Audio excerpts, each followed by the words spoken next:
Welcome, everybody. Welcome to the fifth and the final day of the CIP Forum 2020. Today's theme is professionalization, and more specifically, we'll focus primarily on the development of the IP profession over the past 20 years and look forward for the next 20 years as the role of IP and the related management capabilities are impacted by the changes in technology, markets, and even geopolitics. To set the stage, we welcome our chairpersons, Suzanne Harrison and Dan McCurdy. Welcome back, guys. The floor is yours. Thank you so much, Bo. Seriously, when Suzanne and I were trying to figure out what we were going to say as we opened up this particular session, the first thing we had to do was to practice many times how you actually say professionalization. It's one of those words that's virtually impossible to say quickly. And so we reverted to the old-fashioned way of thinking about it and went to the dictionary to figure out what professionalization is at least defined to be, which is, and I'll read it, the action or process of giving an occupation, activity, or group professional qualities, typically by increasing training or raising required qualifications. And so when we started to reflect on what that means with respect to IP, the IP profession, we decided that we should look backwards, since this is, after all, the 20th anniversary of the CIP forums. We should look backwards and reflect on what we thought 20 years ago we should be doing with respect to the profession, and then figure out what we have achieved and what we haven't, and then talk just for a few minutes about what we think about the future as we go forward. So we're going to start looking backward with respect to accomplishments, and I'm going to turn it over to my friend Suzanne to talk about that portion first. Suzanne? Thanks, Dan. So I will say that in 1988, when I worked with David Teese on the first consulting project for intellectual capital management, I think neither David nor I really understood that a profession was going to come out of this. So it's sort of surreal to be looking back to think about all the things we've accomplished. So, and actually, to be fair, we've accomplished a lot as an industry, right? We understand and have it recognized that IP is both a legal and a business asset. We can actually quantify and reduce IP risk. We, clearly, the money-grubbing people that we are understand how to use patents as a product and have been very successful at that. We keep patent litigation lawyers and IP litigation lawyers fully booked, so no problems with that. We've gone through several cycles of patents being really strong, patents being really weak, and we're sort of, that pendulum is coming back to more of a middle ground, hopefully, in that series and that cycle that we've done.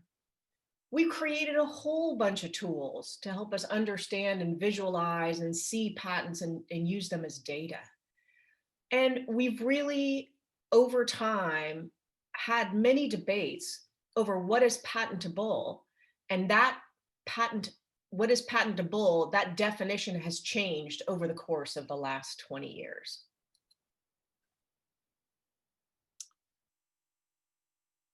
So when we reflect on what we wanted to accomplish and haven't yet fully accomplished, one of the things that comes to my mind is that having been both in large companies in IP functions, as well as worked alongside large companies and their IP functions, one of the things that I always recognize is that, notwithstanding our really amazingly good inclinations, it's sometimes very, very hard to reach beyond that which gets thrown onto our plates every single day. To a large extent, a lot of our time as professionals is reacting to litigation, to other challenges, both patents, allegations of trade secret thefts, or actually people who have taken our trade secrets, issues around trademark infringement, and so on. And that almost by definition means that we spend so much of our time reacting to things being thrown at us, it becomes very, very difficult for us to step back and figure out how we can actually better use our skills and our talents to help guide the business. Because in the end, particularly for those of us who work for businesses or alongside businesses, the objective that we have is to help the business be more successful. And since most businesses make their money by offering products or services, it seems to us that, and we talked about this 20 years ago, that one of the things that great IP professions do well, which means the professionals that are within them, is that we think carefully about and become extraordinarily knowledgeable about the major business issues that confront most of the major groups within that company. And so I think that for many of us, because of these demands on our time and our organizations, we simply still remain on the periphery of many of the kinds of discussions that go on that are the core business discussions that are happening within companies. And we just have to figure out how to do that better. And I'm sure that the panel can talk and will talk about this more, but I believe that that sits right at the very top of the list of what we need to do better. The second thing that we need to do better is we still spend an inordinate amount of time and money trying to resolve particularly patent disputes, and litigation continues to drive the action. Too many of us experience times when it would seem to us as intellectual property and as patent professionals that a license makes good sense and the price seems to be right. And yet, for most of us, we have to go to business units and persuade them that this is the right time to resolve the dispute at a price that would save lots of time and friction, and reduce that friction and therefore the amount of money and effort being spent on it. And yet, we hear too frequently, well, have we been sued yet? And if the answer is no, then the next question might be, well, has anyone else been sued yet? And if the answer to that is no, then there doesn't seem to be any real reason to move forward, knowing that if we could find a way, individually or collectively, we kind of favor collectively to resolve these kinds of disputes, then we could take an enormous amount, probably billions of dollars, out of costs that could be avoided by removing some of this friction in these.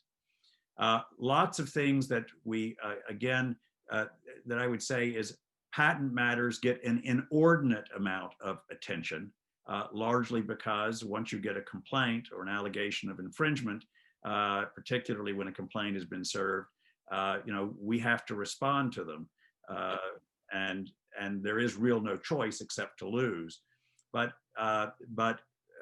that might come as a profession at the cost of giving the kinds of attention that we otherwise might be able to bring to other significant matters like trademarks and trade secrets and copyrights, which might be able to be used to both improve the business operation of the company, the financials of the company, and certainly help protect those assets, many of which are obviously equally, or in the case of trade secrets, more important than the patents that we hold. And the last thing that I think that we all know we haven't done as well at as we should as a profession is to significantly diversify the the staffs with which we work. And we all know, but we're having a hard time figuring out how to solve it, how to achieve the level of diversity that we all know is necessary to make our organizations more effective and to make them better match the world in which our businesses operate. Oh man, there have been plenty of obstacles. Dan and I went back and forth on this slide because there were so many. So we picked a few, and I really think Joff is going to hit on a lot more on the panel. But I think first and foremost, as an industry, we have no real understanding of the relationship between invention and innovation. Right? I mean, which seems to be quite fundamental to everything. And yet we have no definitive studies, we have no data. What we have is belief. And when you have belief, it's hard for people to come and agree if their beliefs don't match. Two, after all this time, we still don't have any clear understanding of how to define FRAND collectively, how those rates should be determined, and what part of the supply chain should even pay them. So, again, that's just more friction in the system leading to more litigation, which you would think that after all this time, we would be invested in solving these problems, and yet we haven't. We hear a lot about whether the IP ecosystem is fair. And fair is, again, one of those words that's a belief. Until we define what fair means to everyone, then we don't have a clear yardstick to really understand what that looks like for everyone. Should companies be putting IP costs into their product costing systems? And if they do, should it be what the market can bear, or should it be what rate should that be at? Again, since we don't have that definition of FRAND, we don't have yet a yardstick to determine that. It's interesting that intellectual property management is not a function, right? It is a group that contains R&D, IP, and business people. And those three functions actually need to work together in a system to make a series of decisions in order to get the most value out of their intangibles. And yet we don't have an education system that actually values that. In business school, we don't train people on intellectual property and what that means. We might do that in engineering or some technical degrees, but not all. And we certainly don't do that in law school. And so, it is these programs like CIP who are actually bringing all of these dimensions together and teaching them as a business issue that will help us better train people, new people coming into the profession, but also as a way to train existing people who need further education to become better business people once they master what the IP is. And again, it just makes you realize we don't have a certification of what it means to be an intellectual property management professional. Oh, we've tried over the years. LES tried something, and a number of others have tried something, but for whatever reason, it hasn't stuck. So clearly, it is something that we still need to find a way to define and integrate into companies so that we better understand the kinds of people that we're looking for.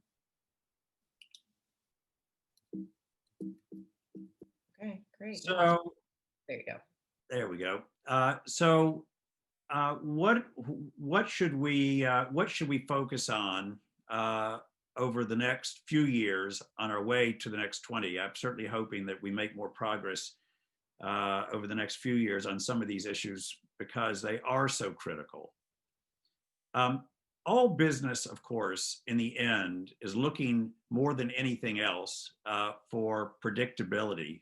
And businesses can deal with virtually anything.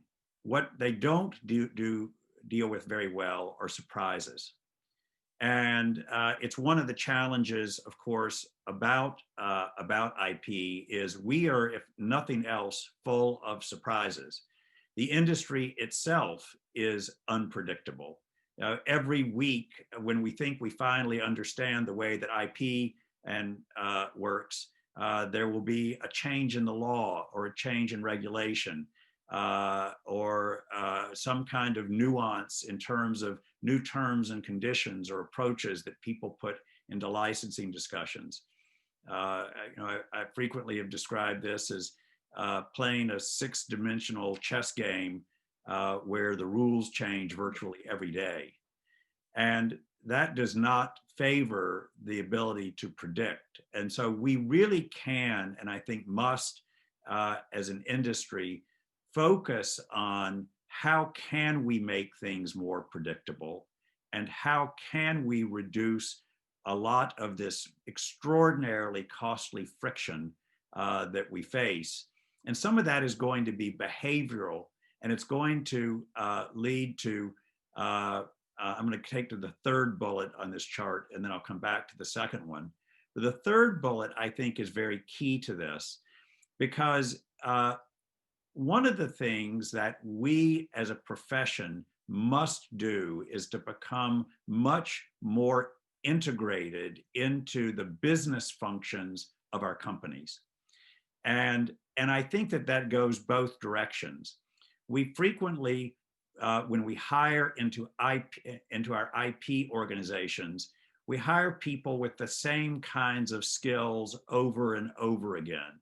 They have to have deep, long experience in patent licensing. They have to be trained as IP attorneys, whether they're prep, pros, or litigation, and so on, or they have to be deeply experienced trademark lawyers.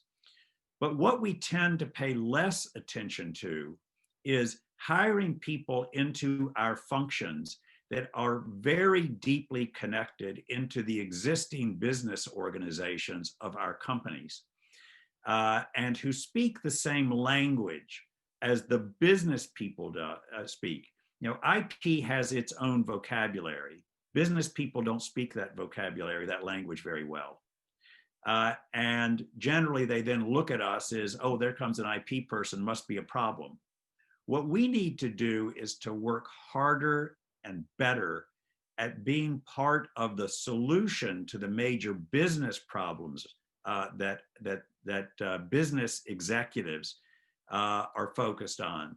So if you're a head of a product unit, she might very well be focused on various supply chain issues and how to figure out major issues that are going to disrupt her supply chain. We as IP professionals have a lot to say about those kinds of things. And yet, if we're not at the table hearing on a regular basis in each business unit's business updates and their strategy sessions, if we are not included in those and have a deep enough grounding in them to understand what the hell they're talking about, we can't possibly be able to understand how we might be able to suggest a solution. An example of that would be, we all know that greater than 90% of the time, if you are found to be infringing a patent in China, you will be enjoined from not only the making, using, or selling of that product in China, but from the exporting of that good. And some of the supply chain issues that might then confront a business unit is that exact same problem, which is we have to figure out how to avoid an injunction of parts that are critical to our supply chain for a product, that if there's an injunction barring its export from China, we may have a major global crisis in terms of product. That's just one example of why we must be deeply and fully integrated into these discussions on a regular basis inside of every business unit, because many of them will have IP elements, either to prevent a problem or to help solve a problem. And there are mechanisms, but we've got to have people on our teams who know how to solve that. On the second bullet, just a couple of brief words around this transparency. All of us for decades have been trying to figure out how we could get better transparency with respect to costs of various IP transactions. Kent, who will be obviously on this next panel, has been trying to get transparency in terms of a lot of patent stuff. RPX at one point had a program that was trying to also get pricing. And the problem is that in the patent arena, licensors don't want to disclose the information and licensees don't want to disclose the information. But we really ought to get together as a profession and in a very pro-competitive way, figure out how we can come up with this magical, blue book that will help people understand what is a reasonable price with respect to patents or other intellectual property licenses or sales, because it would help with this friction problem enormously. The last is that I have, and then Suzanne's going to say a few words on a couple of additional ideas, is that I believe that we can make dramatic improvement in opening up the channels of communication between IP owners and potential licensees, whoever they are, whether they're other companies, whether they are NPEs, whether they're research institutions, whether they're universities. It's much easier to resolve disputes when you have at least cordial relationship. You may not need to be friends, but you need to be at least acquaintances, because that gives you the context that when difficult issues come forward, it gives you a mechanism to try and help resolve them. And that's one of the things, frankly, that I've spent a good bit of my career on, is trying to keep those channels of communication open, both among operating companies as well as with other patent owners, that even though they might be bothersome, having that relationship is going to help you resolve disputes and issues that arise much more so than if you're sort of acting in isolation. Suzanne? Sure. This is just one of those things. So let's all be clear. Not all IP is equally valuable, and we need to stop pretending like it is, right? And for many of us, it is a small percentage that's actually valuable. So clean your closets, don't pay the money for those things if you don't need it, and figure out what you want to do. But it's also important to recognize which ones are valuable and why are they valuable. Are they valuable to you for your business? Are they valuable because they read on someone else? Whatever that value is, whatever that context is, you need to understand that and be very clear which ones hold the key to those value drivers. We need to continue efforts to harmonize the IP ecosystem. I mean, you heard with Andre Yanku and the gentleman from the EPO, this is becoming a global system, right? And we are going to have more and more, I guess, efforts to more harmonize those systems together. So you should be aware of that. You should think about what the implications for your business are and how you think about that, and even have a say in what that might look like. And then Dan, I'm gonna turn this last one over to you because you're so passionate about it, right? Well, I am, because I have a view which everybody excels if their job is doing something that they are extraordinarily passionate about. That as long as you're passionate and you're doing that which you're passionate about, you'll have fun. So we can all dramatically improve the pace at which we make progress in the coming years if we take on tasks that we really enjoy. So let's have fun with this. Let's be passionate about it, And all I can say is, speaking of passion, I can turn it over to Joff now. And thank you, Suzanne, for all your comments. We can turn it over to Joff, and I can guarantee you that this upcoming panel is going to be a lot of fun, and there will be passion. Thanks, Dan. Thanks, everyone. Thanks, thanks to Dan and Suzanne for kicking us off. Now I'd like to introduce our moderator, which Dan already did a little bit, Joff Wild, who is the editor-in-chief of IAM Magazine. Now, Joff and I go back a long way. We've been discussing IP and IP profession for a long time. And invariably in one of our events, Joff stands up during a session about IP management like this and challenges us by saying, you know, why are we still discussing the same issues over and over again? And, you know, that's a good question. And this time, Joff gets to put us all on the spot one last time before our 20th anniversary year comes to an end. So, Joff, welcome. The floor is yours. Thanks very much indeed, Bo. It's an absolute pleasure to be here. A virtual SIP, which is a first for me. But I think Suzanne and Dan have set things up really, really well, and they're going to stay with us for the next hour and interact with the rest of the panel, who I'll very briefly introduce to you. Charlotta Ljungdahl, who is the Group Senior Vice President and Head of IP at ABB. Ken Richardson, the CEO of RichardsonOliver Insights. Keith Bergelt, CEO of Open Invention Network. And Ruud Peters, CEO of Peters IP Consultancy and previously Chief IP Officer at Philips. For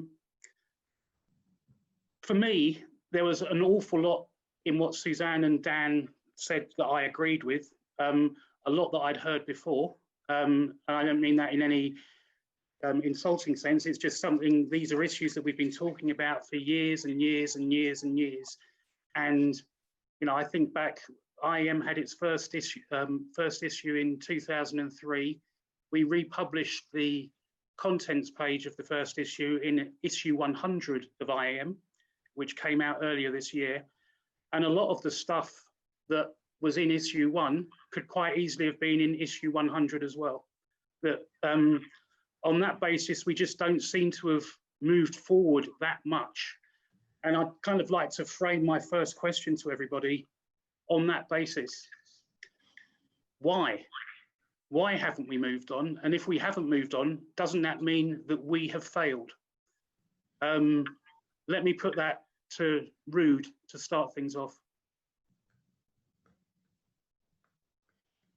Okay, Jeff, thanks for your challenging question.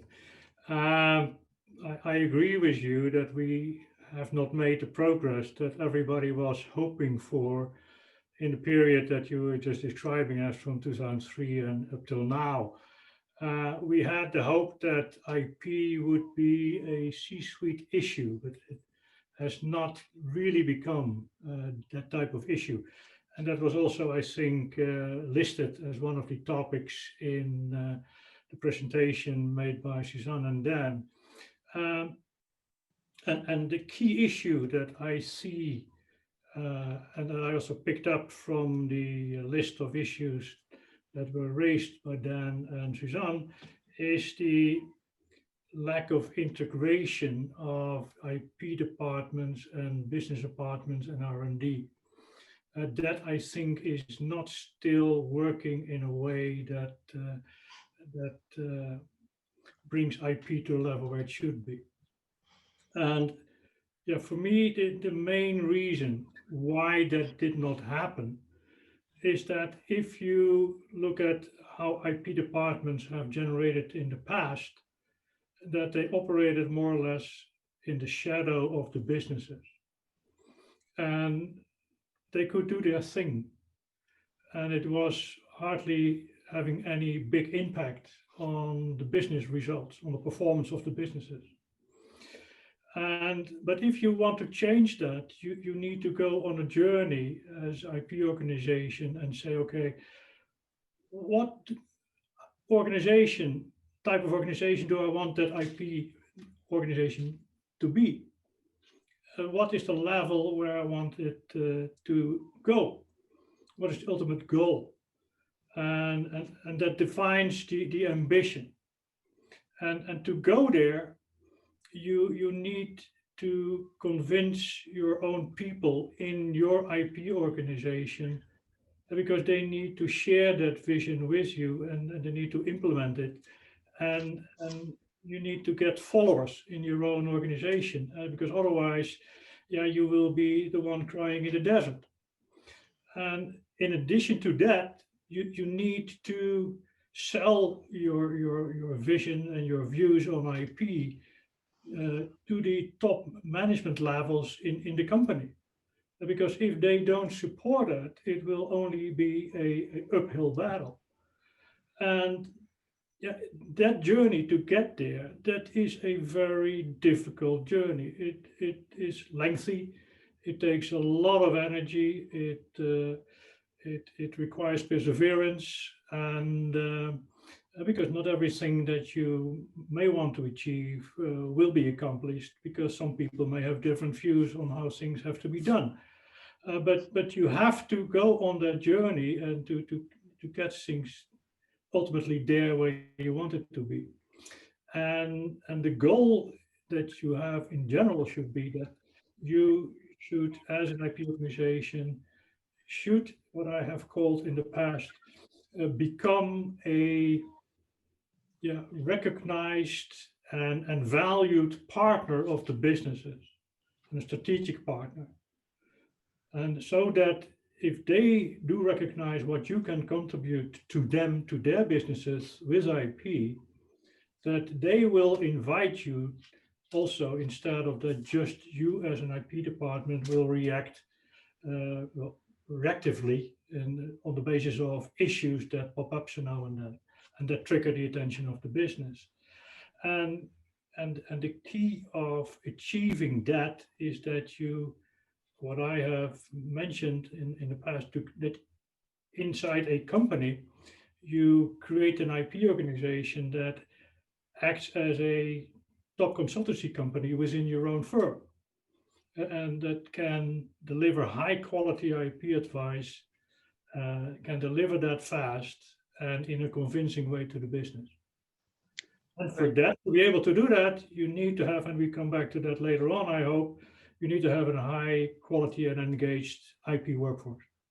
Absolutely. So Charlotta, I see you nodding your head there. You are working at the top end of a corporate IP function, and you've done it also at Air Liquide before you joined ABB. How much of what Ruud says do you agree with? How much do you think of what he says is actually achievable inside most IP owning organizations? I think that I always enjoy listening to Ruud because he has a lot of good ideas, and I've read many of his articles. So I just started at ABB, so I can't speak about anything at ABB, of course. But when I set out at Air Liquide managing the IP team globally, my manager, my leader, was a member of the executive committee, was actually number 3 in the whole organization. And he asked me, your strategy for the next 5 years, it is to make sure that the IP department acts like a business partner. And I think that is it achievable? Did we succeed in the 5 years? We succeeded partially. And I think a lot has to do with, and I think you all would agree with this, it depends on where the IP department is placed in the organization. Because if you are directly under a COMEX member, you have a lot more impact than if you are sort of, may I say, buried under the R&D department. And then I think that I listened a lot to the talk that I found very interesting about being invited to the table, and that we're not often invited to the table. And I think you are invited to the table if you are high up enough in the organization. But what Ruud said about workforce is very interesting, because I don't know that everybody in the IP department wants to be this business partner, because a lot of people really want to come in and draft their patents, and they're not really interested perhaps in the IP strategy. I mean, maybe I'm making people angry with saying this, but that was my experience. You have to find the gems in your organization that really want to sit down and be embedded and are curious and want the business model to be broken down to. So you know when, okay, this is a core technology brick, we need to keep this to ourselves, and you need to protect it as much as you can. But it's a security R&D. This is security and safety related. We want to open this up to the community. We want to pool, we want to license, we want to give it away. because we want widespread adoption. So totally different business IP strategies along the value chain. So, but what I wanted to say was, I think it's a little bit our own fault too, because we might not have the soft skills. Absolutely, yeah. To bring in Kent and Keith at this point. You guys have worked with a lot of IP owning organisations. What struck me about what Ruud said and what Charlotta said was that for Ruud, it was about the IP function going and making its case to senior management in order to start getting taken seriously as a business partner within the organisation. But whereas what Charlotta was talking about with Air Liquide was she actually had a conversation with someone on the executive committee who said to her that her job was to make sure that the IP group was integrated into the business. And those are two very different models, but they both are very dependent, it seems to me, on individuals. That it was, Charlotta needed that executive committee person to actually understand the potential of IP, and Phillips, when Ruud was there, needed Ruud to be the person who went in and made the case for IP. And isn't there a danger with IP? We talk about professionalization, that we're not actually even close to the point where it's just taken for granted that IP is a fundamental part of the business structure. It is far too dependent on individuals at some point high up in the company getting IP. And that's the situation we need to change, isn't it? Ken? So, my experience has been that if you're doing anything that isn't sales, marketing, accounting, maybe HR, you're kind of on the periphery no matter what. So let's be clear, like if you're not part of the core of the business, you're always going to be the person trying to get attention. And maybe we can draw the line basically at sales. That might actually be the attention line, right? So everything else is going to be you're working to get attention. And I think that's a reasonable way to run a corporation. If you can't get attention, then you actually are not relevant to the organization. By definition, that's just the way the organization works. So you have to accept that you are in the position of always fighting for scarce resources. It's just the nature of the beast. So I don't think that that's a concern. I am going to go back and challenge you, Joff, on that, that table of contents from 20 years ago versus table of contents today. One, were you possibly making less compelling titles of your articles, and maybe you should up your game, or the people who wrote 20 years ago were super prescient, and maybe you were very prescient about the problems that are endemic to any kind of large shift and change. We, as an industry, can see where these problems are, and we can see very big problems. And let's face it, I'm a lawyer, so I take a personality defect and turn it into a career by being able to see everything that's wrong, right? Like lawyers are very good at what's wrong. So we actually are quite good at identifying what's wrong. And I think 20 years ago, we could have identified things that are wrong or problematic, challenging for 100 years worth of problems, because they're endemic to any kind of big system like this. So I'd say maybe we're not quite as bad shape as we think we might be. The other thing is actually, where this profession has gone, we can now answer questions that we could not answer 20 years ago. We have enough information and enough case studies and enough people being successful in new business models that could not have existed 20 years ago, right? RPX did not exist 20 years ago, right? We've got folks from AST on almost 20 years ago. I guess next year is their 20-year anniversary. So, I think it's important to say, actually, we have moved, and we've moved considerably. There are more tools. And I'd argue, as part of the profession, what we need to shift and focus on is not just the broader, we're part of the business, but how do we affect change within the business, right? So how do we bring in the executive and get their attention for 15 minutes? When my boss was busy running other parts of the business, I would have to go in and find ways to make what we were doing compelling. So, how did I do that? And part of it is I shifted the way I communicated to the way that she was used to being communicated with, right? So there's an adaptation. We have to adapt and adopt different practices. We have to adapt the way we're bringing information into the organization, into the way that organization is used to getting that information, right? So that's a substantial step. And then bringing in the idea of bringing stakeholders in from outside of your organization.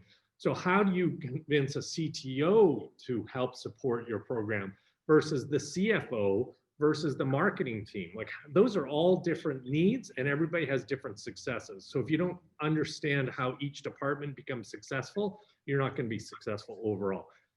In my mind, it is this need to manage change, which is something that has held us back and is a reason why I go still to Sweden to get my employees, my students, because in the world, these are the people that are trained to be able to help affect these types of changes.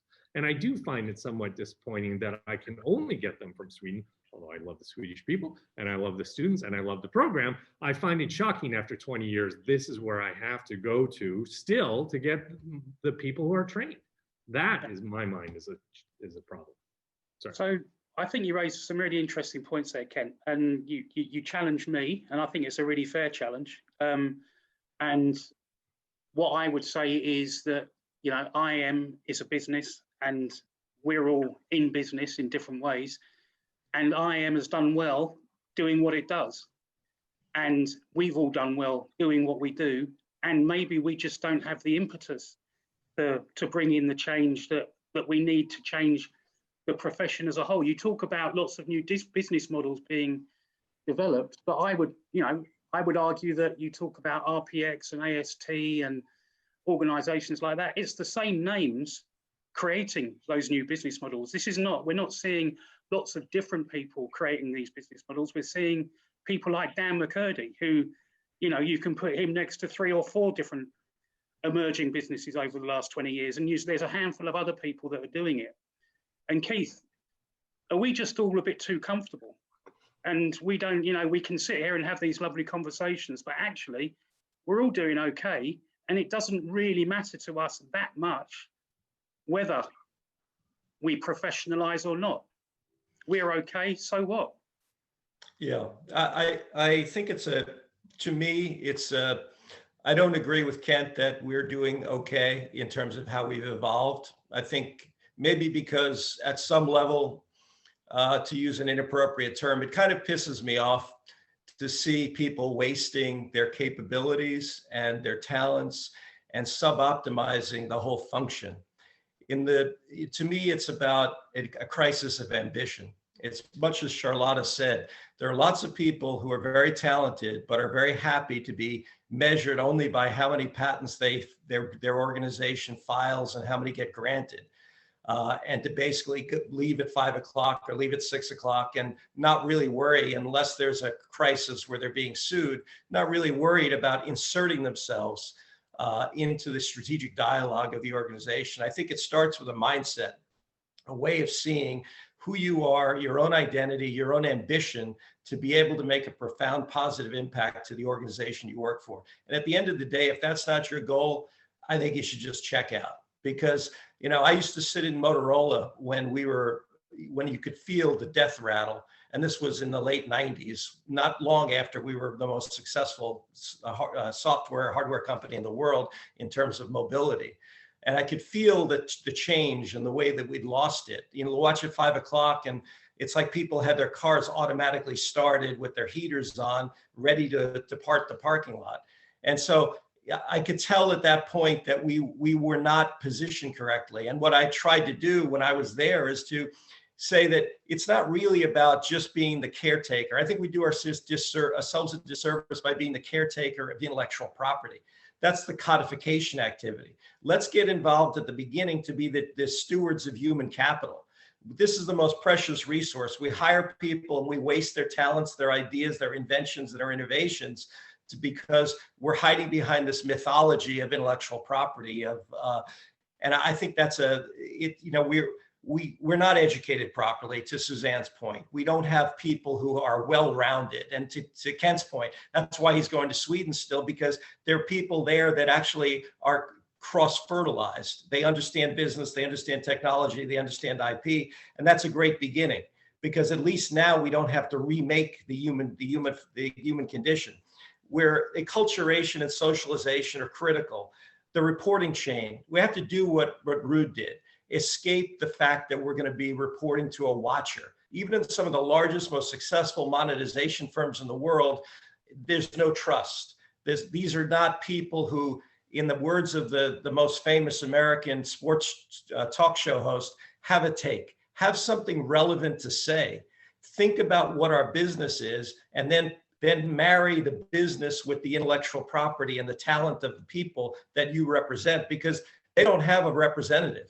You need to represent the individual developer, the coder. There's someone buried in the bowels of the organization who can trigger change and help kind of take you to the next level with a product or a service.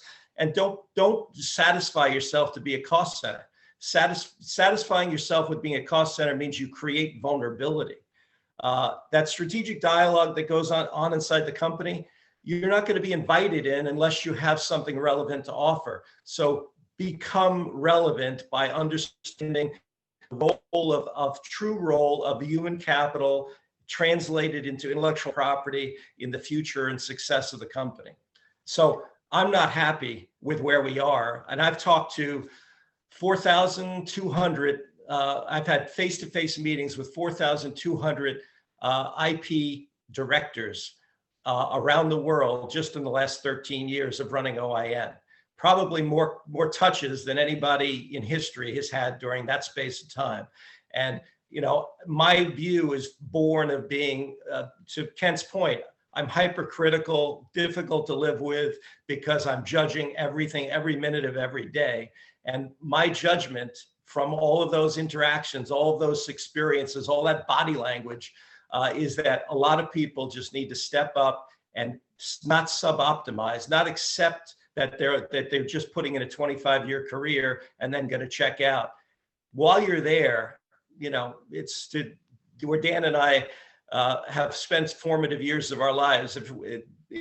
What James Taylor said, since we're only here for a while, we might as well show some style. You know, be true to yourself. And, you know, it's a waste if we really don't step up as a population and as individuals. So those are my thoughts. Can I jump in, Joff? Yeah, Suzanne, please. Okay, well, amen, Keith, right? If we're gonna pile on, let me just dog pile it on now.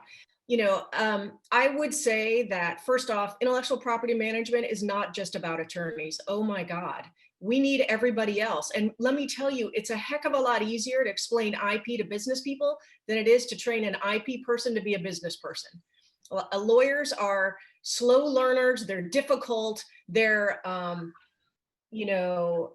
annoying and patronizing. And guess what? Business people don't like that. Newsflash. So if you want to be in a business, you got to be about collaboration. You need to be about ingenuity. You need to talk value. You actually need to make yourself more than someone who sits in a cubicle and writes patents. Because frankly, nobody cares about that. Yes, you're creating the future, but unless you're able to explain that value, having this lovely title of SIPO means jack squat. You don't get a seat at the table because you make yourself a really pretty business card. You actually need to deliver value. So we need to get over ourselves, or actually, I'm not a lawyer. You need to get over yourselves who are lawyers and get with the program, because they're going to put a business person in your slot. Hence Ruud, right? You know, guess what? Business people can run ITB departments. Great, they can. They don't need that degree. We can find people who can explain that law to us if we need it. So, you know, I guess I would just say that this is a business issue, and let's stop kidding ourselves and let's treat it like that. I mean, if that's not provocative enough, Joff, you think that's That's good provocation, Suzanne. Just want to tell members of the audience, we are getting your questions, but we're kind of in a flow at the moment. So I'm just going to let the conversation run for a few more minutes, and then we'll come to some of the comments and questions that we're getting from the audience. So Suzanne's the rage against the machine, and I can't deny this. I worked for, as I worked my way through up, at one point I was working for a general counsel, and I said, okay, we have to change all the patent incentives because they're completely misaligned with what we want to do when we have to set up the incentive program like this. And he looks at me and he's like, why do you want to even take that on? Like, what are you doing? What a waste of time was his implication, right? I mean, it's such a fundamental business point that you have to align the incentives of the individuals with the overarching business requirements that, you know, I was shocked that I would have to explain this to the head lawyer for the company. And this is a problem that continues on. This is not like that was a problem I had 20 years ago, and it is still a problem. So to Suzanne's point, you know, we do not help ourselves. We actively go out and shoot ourselves in the foot on a regular basis while trying to aim our guns. So I agree that lawyers can cause some significant problems. I also am going to go back to, look, it's the world has not ended. It is still, actually, we have people like Ruud at this point who's, you know, retired and actually had a successful program, and we can talk about that and help other people understand how to implement those kind of programs in their companies, right? So we are not where we were in 1993 when I started, where I went into a meeting and I said, so why are we getting the patent on this? This doesn't make sense. I mean, this is, you know, your company can never do it. And I was told, it's like, look, man, you just don't understand how we do this. We invent stuff and we throw it over the wall to marketing and let them figure this out. That is not where we are today. If somebody says, well, why are we getting this invention? There's a much better conversation than shut up. You know, I think we are well past that today. Doesn't mean it doesn't happen, but I think we're past some of these issues. I think where we're at is trying to manage change. This idea that, okay, so you are a business leader, so great. You now have been blessed with the wand of businessness. Okay, so go make the change in your organization. And there are going to be some people who are particularly dug in and don't want to change. You have to figure that out. They're going to be champions. You have to help them champion your program. And you know, then the rest of it is just the slog of getting things done within corporations. There is always challenges. So to expect otherwise is to expect, you know, the world not to be the way it actually is. Right. Yeah, very. Maybe I can come back to something that Suzanne mentioned and that triggered me. She said that it is far more easy to teach IP to business people than to learn IP people business issues. Maybe that's true, but I think it's you also need to take into account there that the IP people that you normally talk about are IP people that are trained in a certain way. So they're made and worked in a certain way for many, many years before they reach the management layers in IP departments. And that makes that their mindset has already been fixed to the internal IP profession with a focus on the legal aspects of IP. But if you would train your people in a different way, right from the beginning when they enter your IP organization, and train them in these business issues, bring them directly in contact with the businesses, let them work with the business people, let them understand the business, let them understand the environment in which these businesses operate, then they, I think, together with the IP knowledge that they should have, that they can do an excellent job. I don't think that it is a basic element of IP people that they cannot fulfill those type of roles. I think it is a matter of education, training, and you need to start the whole process, think it through. It starts with hiring. What type of people do you hire? Do you hire people that are good in drafting prosecution, or have the capabilities for that? Or do you want to have people with a broader skill set? And then it starts with mentoring, coaching, training, talent development, and let them learn also business aspects, financials, let them work on developing business cases, etc. So then you get a total different breed of IP people. I'm convinced about it. And those people should, in my view, and have proven in my view, to be able to handle IP in a way that it supports the businesses and create value for their companies. So we've got a couple of questions from the audience, which I think read very nicely on what you've just said, Ruud. Let me read them out. First one from Ron Laurie, who everyone will know. Isn't part of the problem the fact that IP professionals generally haven't learned how to express the value of what the IP group does in terms that are relevant to the financial community, e.g. talking in terms of P&L, market share, or enterprise value? And then in a related point from Thomas Bereuter, is this partnership, Ruud mentioned, not challenged by the different time axes? Business delivers short-term and IP is much more long-term. Shareholders judge more upon short-term results. Charlotta, again, going to your experience, is it an issue that IP professionals don't talk enough about value? Are there issues with the way that shareholders and executives see performance as opposed to the way in which an IP team internally can actually deliver value? I think it's true that, but there are many, you broke up there a little bit on your second question, but the first one was about, you know, how we talk. I think that it goes back to these soft skills, and also maybe like Suzanne said, maybe we aren't as smart as we think we are because we don't know how to talk about P&L and stuff. So I like to send my people to these finance trainings so they could actually know how to read a balance sheet. I like diversity in my team. I don't like to have just patent lawyers. I like to have contract lawyers, technology transaction lawyers, and I like to have some finance people too in my team who can actually talk about money. But I don't really think that answers your question, Joff. Well, no, it's an issue of language, I think, but also of, you know, what you focus on as someone who's working inside a corporate team. You know, talking about P&L as opposed to risk and things like that. Sorry, Ruud. Yeah, maybe I can answer the two questions. First, the question of Thomas Bereuter. Yeah, Thomas is of course correct that IP is more a long-term play and the businesses are more short-term oriented. That's a given.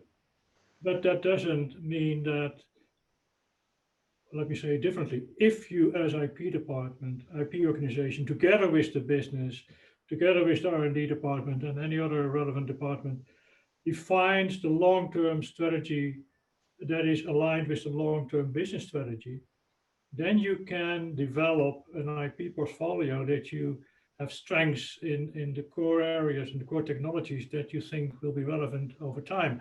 And if you do that long enough, then the businesses will see that what benefits that will bring, because at the time that the technology that you have focused on and you've created key portfolios on becomes relevant to the market, the businesses, you can leverage those for the benefit of the businesses, and the businesses will see what that brings to them.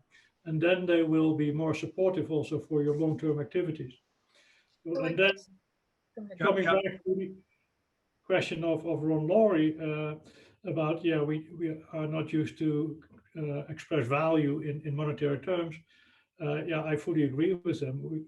That's a thing that every IP department should do, because otherwise if they have no monetization and don't bring in any licensing revenues, sometimes that doesn't fit the business model of the business where they're in, then they only become a cost center if they cannot point to the other value that they create through the other ways of using IP for their businesses. And they should be able to capture that value and translate that in monetary terms so that they can show what their contribution is to the bottom line of these businesses. Well, let's be really clear about, Ruud, like when we say that, because I mean, I totally agree with you, right? Violently agree with you, but let's be really specific so people know what we're talking about. Are you providing exclusivity to the product? Are you getting a price premium? Are you reducing risk? And if so, how much? And what is it costing you to reduce that risk? I mean, you need to get very specific in what those values are. Are you providing strategic position? If so, how? If you're going to increase market share, how much? Over what period of time? These are what we mean when we say we want you to understand and provide the value that you're doing, because otherwise, why the hell are you getting intellectual property if you're not doing any of that? That's just flushing money down the toilet, and you should all be ashamed of yourselves if you're allowing that to happen to the business. And I'm killing Ken. IP shaming. IP shaming. We should be Oh, shaming well- ourselves if we can't even express that. That's just shameful. I couldn't agree more. I would just want to throw something else in. I was very interested in the question about shareholders. And it seems to me, I could be completely wrong, but it seems to me that the way that actually IP starts to get taken very, very seriously in an organization is if stockholders, shareholders, analysts, people start asking senior management, the C-suite, about IP and IP strategy. Now, they do that to an extent in the pharmaceutical industry, of course, but outside of pharma, those questions are very few and far between from people that are looking at companies from the outside in. And I just wonder, Dan, is that telling us maybe IP isn't actually as important as we think it is? And that, you know, we're in a little bubble where we think it's absolutely fundamental, but actually in the great big world, IP is actually really not that big a deal. Well, look, I think that part of the problem is that as a profession, we have not been very good at exploiting the IP. And if you don't exploit it to the advantage of the business, it's easy to come to a conclusion that it's not terribly important. So, you know, coming back to Ruud's comment and one of the questions about IP is a long-term play and business is a short-term play, I completely disagree. Yes, it's true that if you have no IP, it takes a little while before that IP, some of it, gets valuable and becomes important. But once, even though the gestation is long, once you have a stable of IP that has value, then the question is valuable for what? And this is where I think that we as a profession, because the integration with the business has been relatively weak, we don't point to it. Again, let me give you an example. There could be a situation, and frequently there frequently are situations where there might be a relationship between your business and a customer. And the business people, try as they may, only have a certain number of levers that they can pull to keep that customer happy. And one of those is price. And most customers don't want a higher price, they want a lower one. So that is a one-directional lever.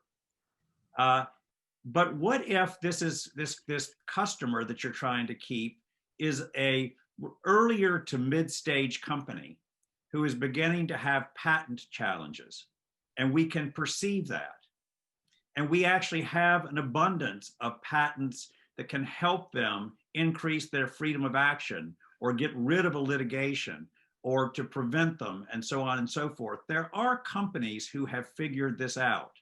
IBM has done it on numerous occasions in terms of use of its portfolio, and there are other companies who have done this.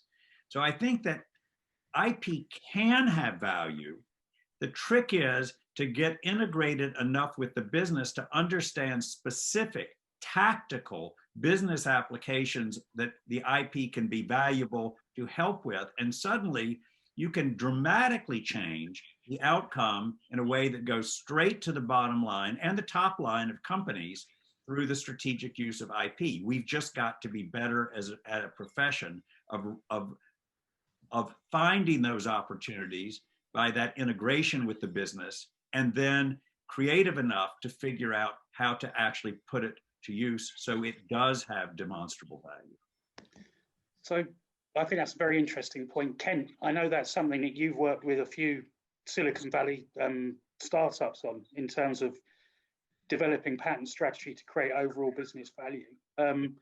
Be interested, how do you actually begin those conversations in the first place? Is it a matter of you identifying an opportunity and going to an organization, or do people come to you and say, we know we've got an issue, but we don't know what to do about it? Yeah, I'd say it's more the latter, where people, you know, they know that the right thing to do is to figure out a return on investment, but there isn't a lot of people in the industry who've actually done the model for Silicon Valley type of companies, so high tech companies. So for something like a medical device or consumer product, the ROI model is a different one.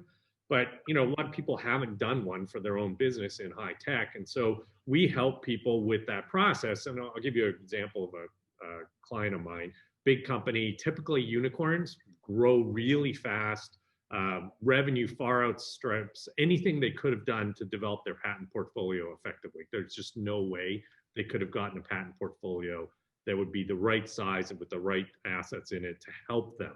So they're basically under patented. So now they know they've got a problem. It's IP professional, knows they have a real problem and a real risk. They are now a target of big corporate patent asserters and have no defensive capabilities. So they need to go convince the CEO. Client goes in the CEO. CEO says, I hate software patents. I mean, let's be clear, with a passion. Keith deals with folks like this on a regular basis. This is what is it? 3/4 of the people in OIN hate software patents. I mean, so this CEO of the company hates software patents. Frankly, doesn't like that he even has this person employed in their company. So we build an ROI model showing like, look, if you build your own portfolio this way and go out and buy some assets specifically around this area, you have a return on investment that looks like about 25% return on investment, right? CEO says, all right, I hate software patents, but I understand these numbers. You have your budget, go for it, right? So those are the kind of things that you can do and people are doing, right? It's no longer, 15 years ago, this wasn't done for startups in Silicon Valley. Now you can start to do this, people accept it and can move on and get their budget and get the support for it. So I'd say we are substantially differentiated from where we were 20 years ago because you can do these type of things and move forward and be successful. Not everybody's going to do that. Not everybody's going to be that successful, but you can change a CEO's opinion that fast in a meeting, right? So I'd say we are different than where we were. Right? I can see that that's correct, Kent. I think you're on to, you present that situation. I've heard, Eric present that very scenario just a couple of days ago at an event we did. And so I see that through argumentation and analytics, we are now able to arm IP directors. And I see certain sectors that are now just shifting, like the financial services sector. There's a ripe opportunity there because of the level of troll activity or even OpCo activity. So the crisis environment creates the opportunity for people like you and your partners to come in and be able to create an advocacy position that then creates budget. Because basically these entities have relied on indemnification and looked to someone else to be able to solve their problems, and now they're not going to be able to do that. So I think there has been movement there, and there's room for more movement, but it's the facilitation. I'm not sure they get there on their own. It's the external facilitation that people who are looking at, provide a strategic perspective that can help the process. Because without this kind of role, it's not something that happens just from the IP department based on the skill sets, because we don't have, Charlotta is describing kind of an ideal situation of individuals and talent. And more often than not, we just don't have that. We have 2 or 3 people in a typical patent shop at a large money center bank. And that's going to be, we'll see the change because they're going to live with crisis in the next 5 to 10 years. What does a talented IP professional look like, Keith? What are the skill sets? Oh, I think, if you take the amalgam of what Charlotta described, someone who understands business relevance, someone who is sophisticated enough to be able to, this is like gets with the theme that's gone around with everybody is this idea of change agent. You have to be a change agent, which means you don't kill yourself saying, if we don't do this, you're stupid and we're going to die as a company. That usually doesn't end very well for the individual. You have to have sophistication and ability to to utilize what we learned in law school, advocacy, to be able to present the position and then allow the person that you're presenting to, who's your senior in the organization, to take ownership. we don't need to be the heroes in the organization, but we need to be able to inform the perspective of those who can make a change because they're better situated than we are. Suzanne, what happens if this doesn't happen? What happens if there isn't the professionalization that we're talking about? You know, I think that what we've seen over the last 20 years is the amount of problems or issues facing the IP community is getting more complex and more difficult. And if you don't have these skills, forget it. Your business, well, first off, you aren't going to last very long in the business because they'll find someone who has those skills and can understand that complexity. But also, I think we've been going along merely using IP within our businesses to fight our business battles, right? And have that competition with business. We're entering a whole new world where this is going to happen to nation states. So as countries, we're going to need to figure out how to use these things to help us get country goals. So if we can't even understand it as a business, how are we possibly think we can handle this as a country where we're going to be asked to understand and play this new and different game on top of the game we were already playing? So I think that complexity is going to increase, right? So we need to be ahead of it. We need to start messaging these things to our businesses. We need to start thinking about these things before it happens to us, so that we are prepared as a profession to give good advice and give good counsel to our business folks. That's what I think is necessary. Yeah, Charlotta, going back to you from a corporate perspective, it seems to me that there's a lot of commoditization now in work that patent attorneys and patent people would have done even 5 years ago is increasingly being done by machines. You've got AI, you've got big data. Is there a danger that if people don't adapt and see themselves more as business people, they're actually not going to have those jobs in the first place? Those jobs won't exist because machines are going to be doing it. I think that, yeah, we have to, I think that there is a bit of a fear in the IP community about these jobs being removed from people. But I have to say, I don't really agree with what Suzanne is saying, that business people can do what IP people are doing. And I don't think machines can do it either. I think machines can augment what we're doing. I think that there's a deep skill in being an IP trained attorney. And I think that we're not complete. I do think that we just have to have that outgoing skill. We don't have to be super business savvy. We have to have the curiosity and the level of intelligence to understand what the business needs. And then we use the tools. I mean, I was a big fan of trying to experiment with tools at my previous job, which wasn't always, I met with a lot of resistance because people don't necessarily like that. But we managed to implement a lot of things and it was very helpful. And I think we just need to embed that, continue working that way. But I think that our skills will just have to be, they will complement us and they will augment the way we work. But I don't think they're going to replace us. And I don't think they're going to make us redundant. But because there is something, I don't know, it relates a little bit, but I wanted to say, because I thought it was interesting what Suzanne talked about in her presentation about diversity and fairness. And one thing that is important, we do have the shareholder might not care so much about patents, but they care about corporate social responsibility these days. And I think that in the IP teams, in a large corporation, what I find that is very important is that we owe it to the smaller innovators, the smaller inventors, the startups, to not be the big ugly guy and greedy. And we need to have a social responsibility, a corporate social responsibility to help startups, help smaller companies to become business savvy, IP savvy in our negotiations with them. We can't be their lawyers, but we can help them. And we have to be very, very careful when we negotiate with smaller companies, because we need that diversity in the IP innovation community to work with startups together. I think that will help the company. That adds value when we have a good reputation of being startup friendly.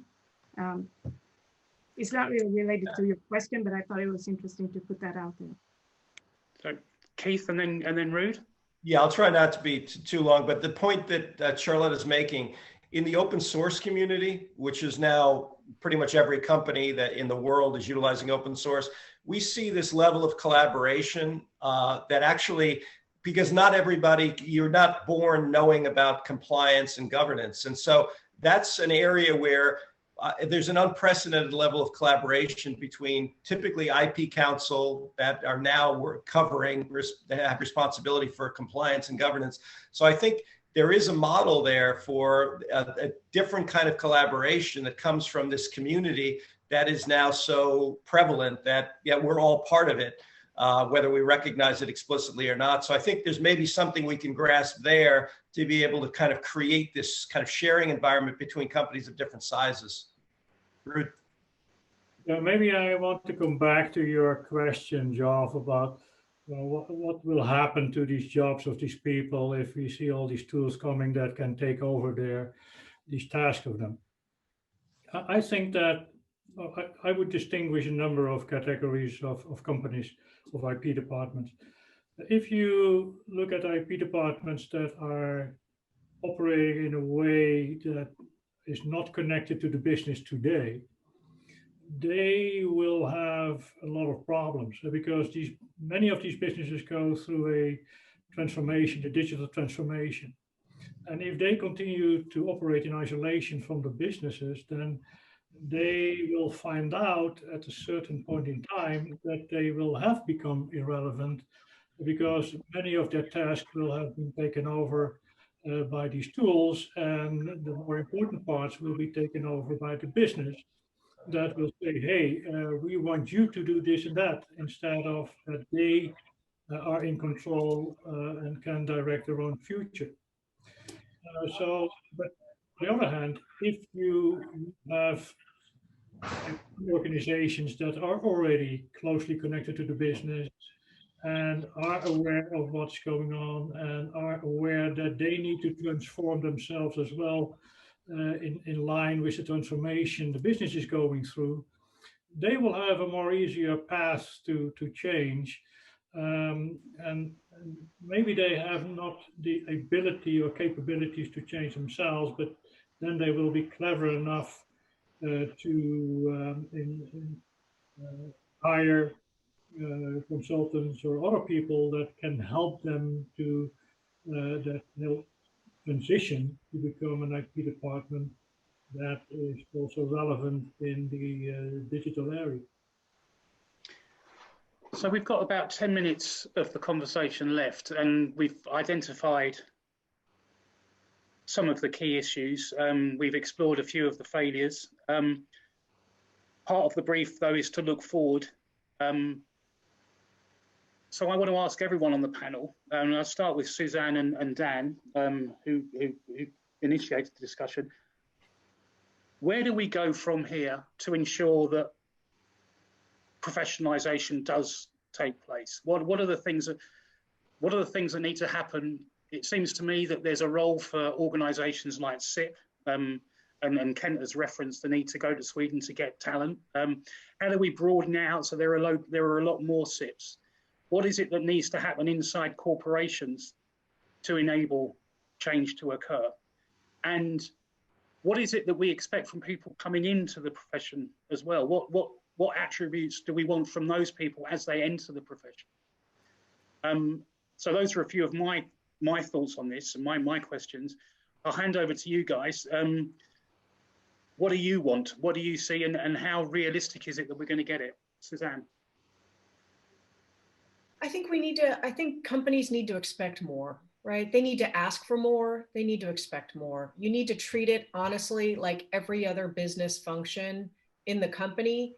And you need to have an understanding that you want diversity of thought, you want diversity of people, and diversity of talent, right? I mean, all those things that CIP says. I think that's one thing. The second thing is, I think if your executives aren't asking what's the value you're bringing, then, first off, I think you're in trouble already, but you should be providing that to them if they're not already asking for it. And you need to be thinking about how you really deliver that value and show them what that value is.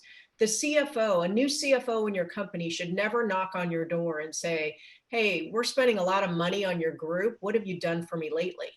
Right? You should be able to answer that fairly quickly. and have a good understanding and have the ability to quantify whatever that value is to those people. I think the second thing is that companies need to actually work together, because frankly, nation states are going to start solving these problems whether you want them to or not. So if you're unwilling to get together as an industry and solve your licensing problems, it's going to happen to you. And I guarantee you won't like it, right? Because it won't be in your favor. So I think people have to stop and think for a moment that this game and positioning we're all playing, that it's actually working, because it's not. It's going to get solved. Absolutely. That friction is going to go away. And again, I think it's going to go away the hard way unless people get off their positioning and work together. I'll turn it over to you, Dan. So most organizations and most people can only be successful when they focus on, a couple of things, and they're quite tangible. So we talked about all kinds of things, but the one thing that I think we all have touched on is the importance of integration of the IP function in helping to solve practical business issues. And to do that, there has to be a relationship, a good relationship, a strong, detailed relationship as between the organization, the IP organization, and the major business units inside of a company. And the way that you can start to accomplish that is the same way that we know always works. Set out an objective that there will be a significant increase, both in terms of the view, that is the positive view of business units in a company as to how well the IP organization is directly assisting them. And you then measure and reward IP executives and IP organizations by how well they accomplish that. And it can be measured. You can start at the beginning by asking through a survey business unit leaders in major business units in the company what they think about the IP organization and how effectively they are in helping them to solve both tactical and strategic business issues. And that will help to drive very specific plans by those IP executives and their organization to try and increase that positive view. And to do it, they're going to have to engage. So if you don't, it's the old saying, if you don't have a specific goal, if you don't measure it, and if you don't reward it or punish it, that meaning that your bonus is smaller if you do a bad job at it, and it's bigger if you do a good job at it, it probably just won't happen, because the demands in response to all the other issues that organizations have to deal with, it will always slide further down the priority list than it ought to be. So I would start small and very specific and branch off from that, because a lot of fruit will fall from that tree if you can do that part right. Charlotta, how realistic do you think what Suzanne and Dan have said from your position at the top of a corporate IP team? I think, yeah, I'm hopeful, because I've been 1 month in my new job, but it depends on where you are positioned in your job. So for some people, it might feel hopeless, but for me, I feel like IP is well positioned as a group in my new employer's company in ABB. And we are going through a major transformation now under which we are expressly demanded to do exactly that. We can be in a department which is business area focused, and have our IP strategy set out, and not only that, but actually have metrics to measure it. So I have to do it, and I'm looking forward to doing it. And I'm looking for the people I'm looking for. I have a great team. Of course, when I'm hiring, I'm going to look for more diversity, and also for I do need these soft skills that is essential. I feel like I have it, but we're going to have to just reinforce that. The curiosity and the curiosity. The intelligence is there, but we have to have the curiosity and the openness, and because I think the doors are open already if we want them to be. So you can invite me back in a year and I'll tell you how it went. Ruud, are you confident about the professionalization of the IP industry? Do you see it happening? Yeah, I'm always an optimist, so otherwise I would not have been able to achieve what I've achieved in the past. But I think there are two main drivers for that will realize the change. And first is the pandemic and the economic and the impact of many businesses and the drive for cost reductions and the digital transformation through which many organizations and businesses are going through. These will lead to questions to the IP departments that will ask them, well, what are you doing for our money? What are you contributing to the business? And they need to be able to answer that, because if they cannot answer that, they will be become the victim of cost cutting and things like that. They will be marginalized and they will become irrelevant in the end. So either they prepare themselves right now to be able to answer those questions and say, okay, this is what we spend, but this is what we bring to the businesses. This is our contribution in value terms. And I think that that will, because those things have been, digital transformation have been accelerated by the pandemic, and that will also accelerate these type of questions.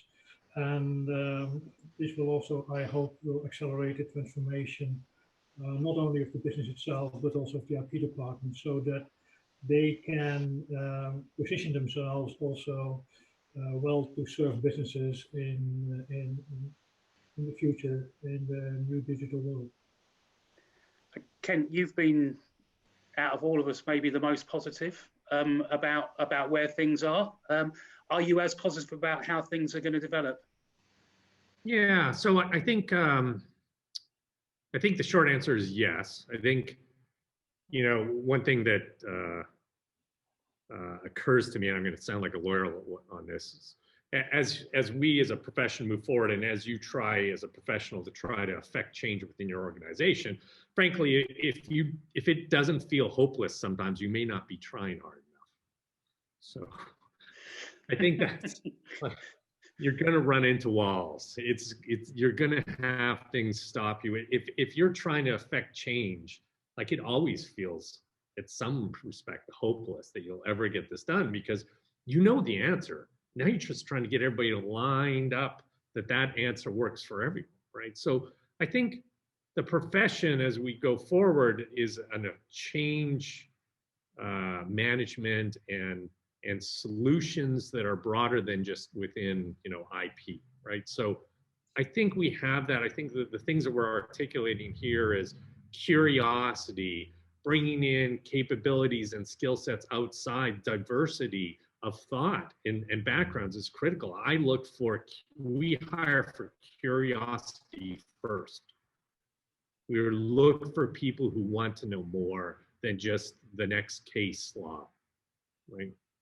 And I think that that's critical to be able to bring in diverse views. So I'm quite hopeful that this profession continues to evolve. So yeah, I think we're going to be. I think you know, I still blame you for the titles on your table of contents, Joff. We'll see 20 years from now. I can only apologize. Joff, given all these comments, it's all the more reason why those who are participating in this webinar ought to pay a lot of attention to this new center that CIP and Berkeley are pulling together. This is exactly the kind of the teaching that needs to happen of corporate folks, of you know, government officials, of policy people, about this intersection between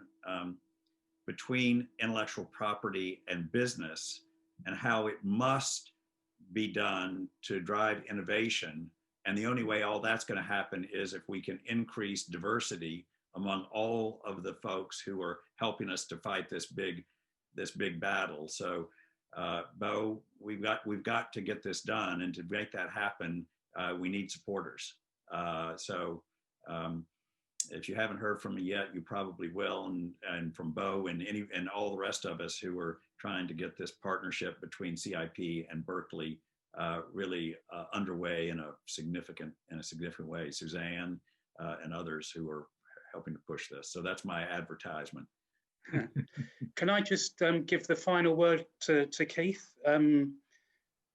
Very angry about people, place men, place women, just doing their 25 years and going away again. Is that how you see it carrying on, or are you as hopeful as other people begin to sound? You're on mute at the moment, Keith. You're on mute. Keith, you're on mute. Sorry. Yeah. So essentially, thank you for the final word. But I think if I look at what Suzanne's saying, to me, it translates into leadership, and there's no better leader than Ruud. If we look at his history, and it's not just what he did inside the company. One thing that he did inside the company was it helps to kind of get where Charlotta and Dan are talking about, which is metrics, value, and essentially justification.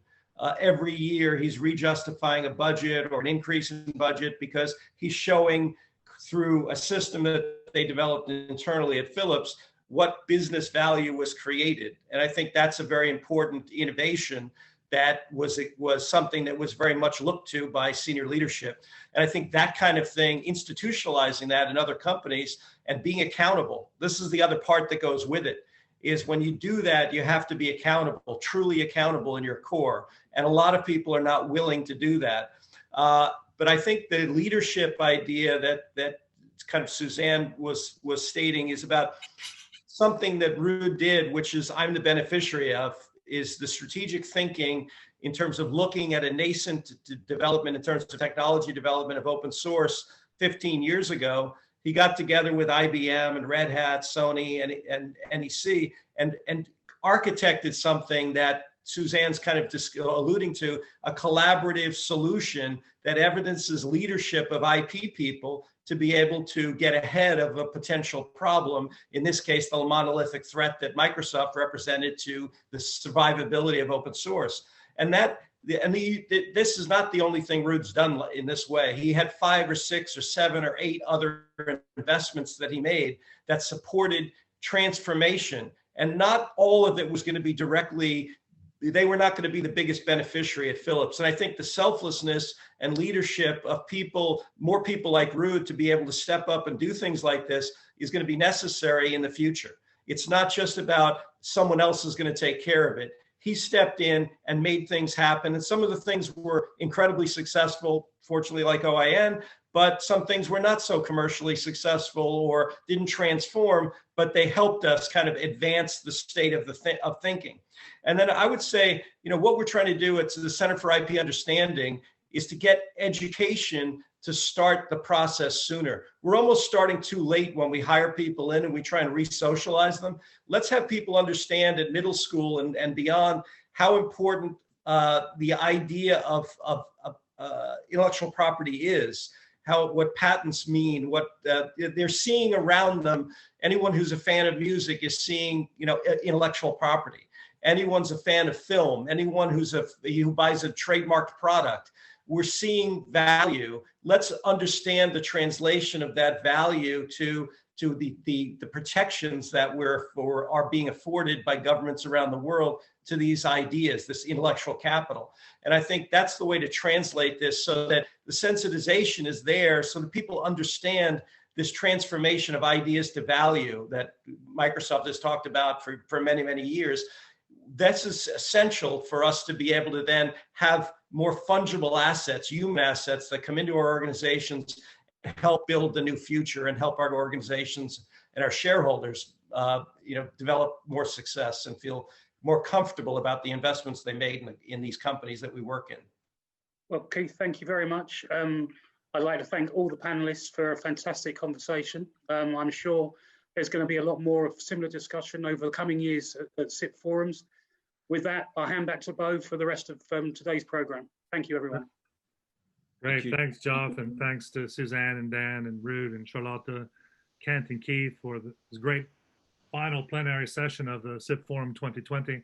It's definitely lived up to the expectations. It was great. One of the core CIP contributions to professionalization has been to educate master's students with these, T-shaped capabilities, we call them. As our students were mentioned during the discussion, I thought I would do a little bit of a marketing for them as well, since they're listening. We're starting our summer internship program soon. So on behalf of the students, I just want to say they're smart, they're interdisciplinary, and relatively inexpensive at this phase in their life. So hopefully many companies will be interested to participate. In about 10 minutes, in 10 minutes, we have some very interesting workshops. So this isn't the complete end of CIP Forum, but since this is the last time I'll speak in front of everyone, I wanted to say thank you to several people for making the CIP Forum possible this year. First of all, thanks to all of our CIP partners and Industry Advisory Board for your support and participation in this event. The strength of CIP is really our partnership between academia and university. That's what makes us so very unique. Thanks to UC Berkeley and especially Stephanie Prince and Lee Fleming for their collaboration and teamwork over this past year. Thanks to our chairpersons, Suzanne and Dan, for your support with this anniversary event and for the many years of friendship. It's great. I look forward to working together on new initiatives. Thanks to all of our speakers and moderators for providing your amazing experience and insights from all over the world. That was one great thing about being virtual. It was easy for people to participate from all over the world, although I hope we do get together in person soon. And last but not least, thanks to my CIP colleagues, with a very special thanks to Carla and Matt. I'm sure you have their emails several times in your inboxes by now. They put a great effort in throughout all the pivots and changes that were made over the last year and make this event a success in what was a very difficult year. So thanks to everyone for your participation. Stay safe, happy holidays, and best wishes for 2021 as you venture out into this brave new world. Hope to see you all soon. Thanks, everyone. As well, Bo, and everyone. Thank you so much. Thank you. Happy Thank you. holidays. Bye.